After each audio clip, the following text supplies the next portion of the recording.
Alright, what you want to do is you want to paint everything on the outside so that when that's done, you can open the cabinets and paint where the cabinets are covering now. If you open those all up and then paint the backs and then you close the cabinets, it'll stick to it, and then you can't paint the fronts of the cabinets until later on. So we're going to go ahead and get all the backs of the cabinets done with the doors closed. Then we'll open all the doors and we'll paint the rest of what's exposed, and then we'll let it dry. So let's go ahead and get the backs done first.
Now that we got all around the doors and the backs of the doors done, I'm going to paint the faces with a brush, because these little lines that you see, the little lines in the cabinet are hard to get with a roller. So I'm just going to brush the faces, and then my next coat will be done with a roller.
Might be tempting to not finish this off a lot. Some people would just let it go. That's what makes the difference when you paint stuff like this, is people look up in there and they see that you want the extra little inch to make it all look nice. If you only do one coat in there, or maybe two, it's gonna look like shit. And that's the difference between a good and a bad paint job.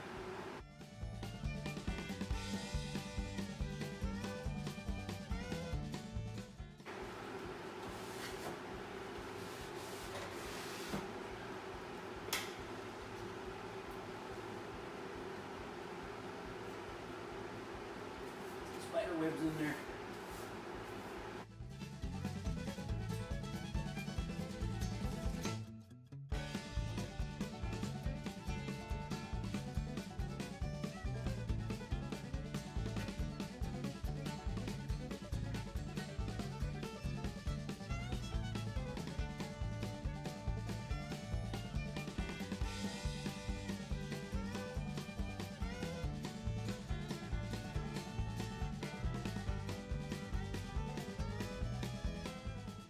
Alright, so we're doing this in sections. So, just kind of do this area here. That way I don't forget anything or pass over something. I recoated back up inside there, so those look nice. Then our next coat will be done with a roller. Just kind of go around and look and see if there's anything that needs to get knocked down. A little bit of texture in your paint or whatever, but you're not trying to cover it on any coat. The last coat you're going to cover it, but don't try to get it all done in the first two coats, because you're just going to load up the paint. You're going to get runs, and it's not going to look good. Just like painting the car. That's how you want to do it. You always want to paint the faces first, and then paint this part of the cabinet itself. And we've already painted the backs of the cabinet doors with 2 coats. So when we open these and paint them on the inside, we'll roll our second coat on this part of the cabinet doors. A 1/4 inch nap mini roller. These are great for doing cabinet faces. They leave a nice smooth coat. And of course with that you got a mini pan. So that's what we're going to use. Nice and simple.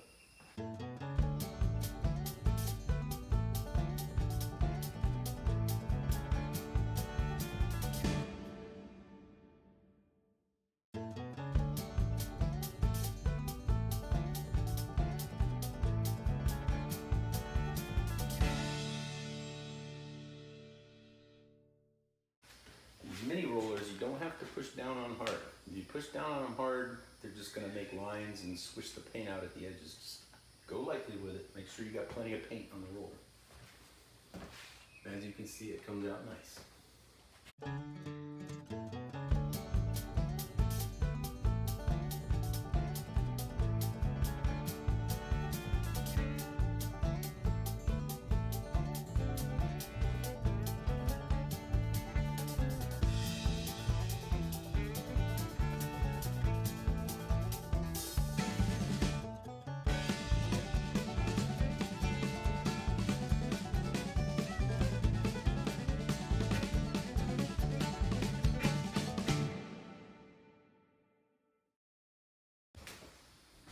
You can see the sheen on there is nice.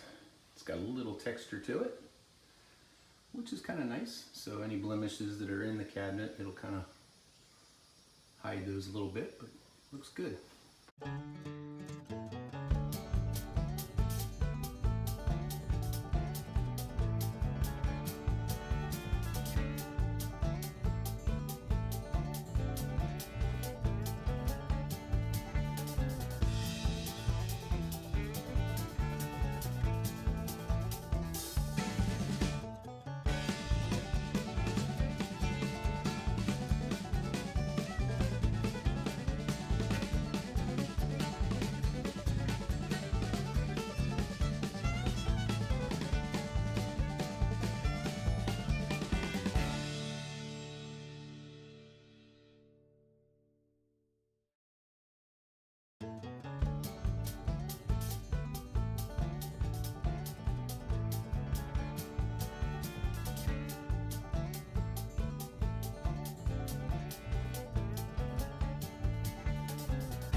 These little rollers make a nice finish.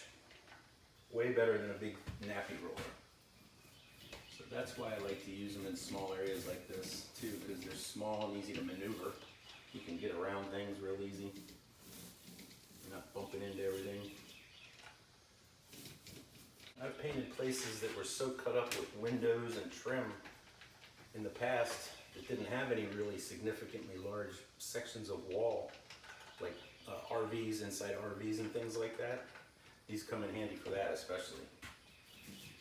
If you're painting around a lot of stuff, it's going to get in your way. You know, why bother using a giant roller to make a big mess out of it? Just get one of these, and as you can see, it goes pretty quickly. You know, it doesn't go as quick as a 9-inch roller, but it's pretty darn close.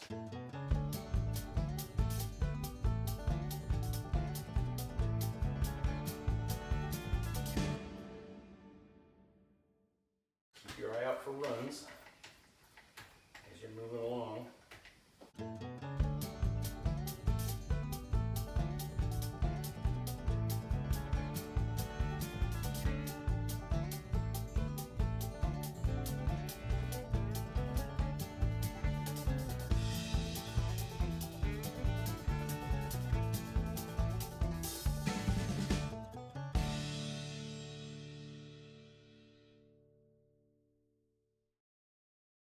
One thing you can do with these too is if there's a little spot, you can drag it across. It actually works really good that way.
I'm gonna go ahead and open all these and do the backs. I'm not gonna do the faces of the drawers and stuff below because I don't want to be leaning into them while I'm doing this up here. So I'm gonna go ahead and open these doors and do the backs before I do the bottoms.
Came out nice.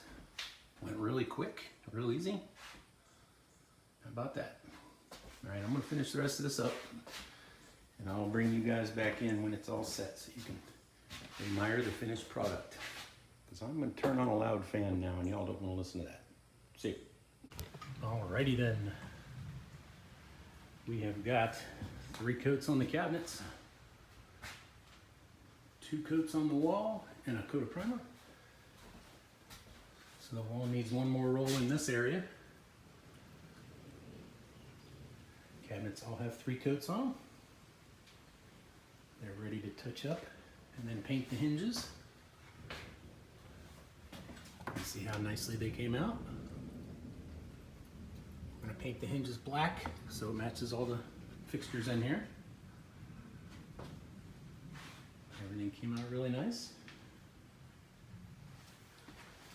You don't need to buy new cabinets, guys. If you have cabinets with faces and doors that work, all your drawers slide, all your hinges work, you can save $10,000 by spending about $100 on paint, sandpaper, and primer.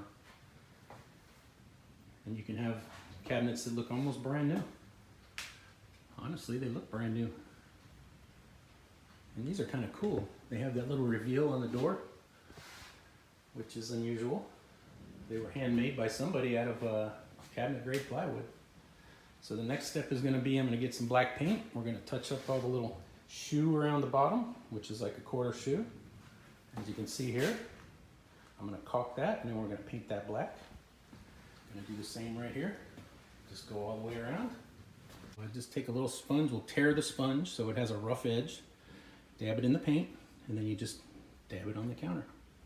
And it makes it look almost new, really. I've done it many times. Now that the paint is drying, tomorrow I'll be able to caulk all the way along this backsplash. And all along there. And we'll caulk the areas down here where the wall meets the floor. We'll caulk over here. Just generally go around and caulk things that, like this right here. Little nail holes. You know, there's a lot of little stuff that are kind of visible. Like you see little holes like that. You can't fill that with paint. You know, you can try all you want, but it'll always dry up with a hole in it. You know, stuff like that. So we're just gonna go around and put a little caulk in that. Stuff like this right here. Caulk that. Probably run a little caulk, I think maybe right along there. Right along there. Just little finishing touches that make it all look really nice. The window came out nice. Got it cut in. All you gotta do when you do this is you just cut this all in right up against the glass. You run a razor blade along that edge, and then you come back in with a razor blade like this, and the paint just peels right off, and it looks perfect. If you mask it with tape, it always makes a big mess. People look at me when I do this, and they're like, oh my God, what are you doing?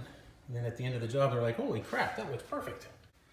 You know, some people call this arts and crafts style or whatever, but it's just a basic, nice kitchen. There's a lot of cabinet space in here for a small kitchen. So whoever lives here is going to be comfortable. They're going to be able to have lots of pots and pans. And then when they get them dirty, they've got a dishwasher. So it's looking really cool, guys.